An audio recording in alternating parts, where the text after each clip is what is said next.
सो hi everyone, जल्दी से समझेंगे यहाँ पर जियोटेक का सबसे important test that is triaxial test. तो मान के चलिए आपके पास एक ग्राउंड लेवल है और यहाँ पर हमने कोई भी एक स्ट्रक्चर हमें बनाना है, तो क्या इस स्ट्रक्चर की लोड की वजह से क्या यहाँ की सॉइल फेल कर जाएगी कि यहाँ पर स्टिफ रहेगी। तो उसके लिए हमें सॉइल का निकालना होता है शेयर स्ट्रेंथ, और शेयर स्ट्रेंथ निकालने के लिए आपके पास दो पैरामीटर चाहिए होते हैं, that is cohesion and angle of internal friction. तो ट्राइएक्सियल टेस्ट से हम लोग सी और फाई की वैल्यू फाइंड आउट करते हैं। तो उससे करना क्या है, हमें यहाँ की जो ग्राउंड की कंडीशन है ये सेम कंडीशन हमें लैब में क्रिएट करना है। तो कंडीशन क्या है, तो सबसे पहले आप देखिएगा, तो मान लीजिए आपके पास ये सॉइल जो है इसमें कौन कौन से टाइप के स्ट्रेसेस आ रहे हैं। तो सबसे पहला टाइप का जो फोर्सेस और स्ट्रेसेस इस सॉइल के एलिमेंट में आ रहे हैं वो ये है कि वो कन्फाइंड है, चारों तरफ से यहाँ पर जो सॉइल है वो इसको क्या कर रहा है, कन्फाइन करके रखा है।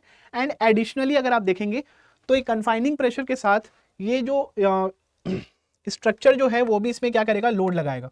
तो कन्फाइनिंग प्रेशर को हमने यहाँ पर सिग्मा 3 से रिप्रेजेंट किया है, एंड जो स्ट्रक्चर जो स्ट्रेसेस लगा रहा है सॉइल पे उसको हमने सिग्मा डी से रिप्रेजेंट किया।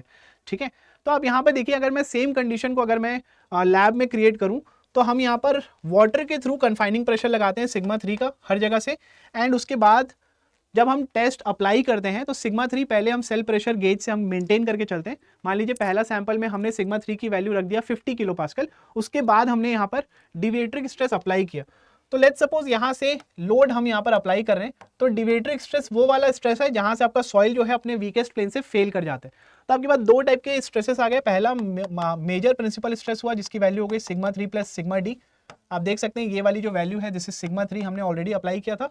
और माइनर प्रिंसिपल स्ट्रेस हो गया आपके पास सिग्मा 3। तो डिफरेंट सैंपल में आप यहाँ पर सिग्मा 3 की वैल्यू पहले मेंटेन करेंगे एंड उसके बाद आप कैलकुलेट करेंगे ड्यूरिंग द टेस्ट सिग्मा 1 की वैल्यू कितनी आ रही है।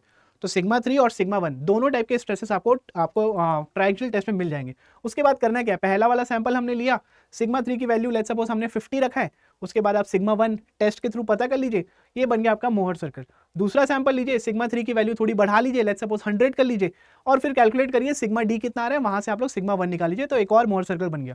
थर्ड सैंपल लीजिए जिसमें सिग्मा 3 की वैल्यू आप सेल प्रेशर और ज्यादा बढ़ा दीजिए, लेट्स सपोज हमने 150 रख दिया, एंड वहां से हम लोग सिग्मा 1 जो है ड्यूरिंग द टेस्ट हम वहां से फाइंड आउट कर लेंगे। तो ऐसे टाइप के मल्टीपल क्या बन सकते हैं हमारे पास, मोहर सर्कल। एंड जब हम इसको सबको ज्वाइन कर देंगे इनके टॉप मोस्ट पॉइंट को, तो यहाँ से आपको क्या मिल जाएगा, यहाँ से आपको वाई ऑर्डिनेट जो है वहां से कोहेशन मिल जाएगा, and angle of internal friction हमें यहाँ से फाई मिल जाएगा। तो अगर सी और फाई मिल गया तो सॉइल का जो शेयर स्ट्रेंथ है वो हम लोग निकाल सकते हैं। टाउ की वैल्यू कितनी होगी, C plus sigma n ten phi. तो यहाँ से हम इजीली क्या कर सकते हैं, फाइंड आउट कर सकते हैं सॉइल की शेयर स्ट्रेंथ। ऐसे टाइप के वीडियोस अगर आप लोग को पसंद आते हैं और देखना चाहते हैं तो हमारे चैनल को सब्सक्राइब कर लीजिएगा। Thank you.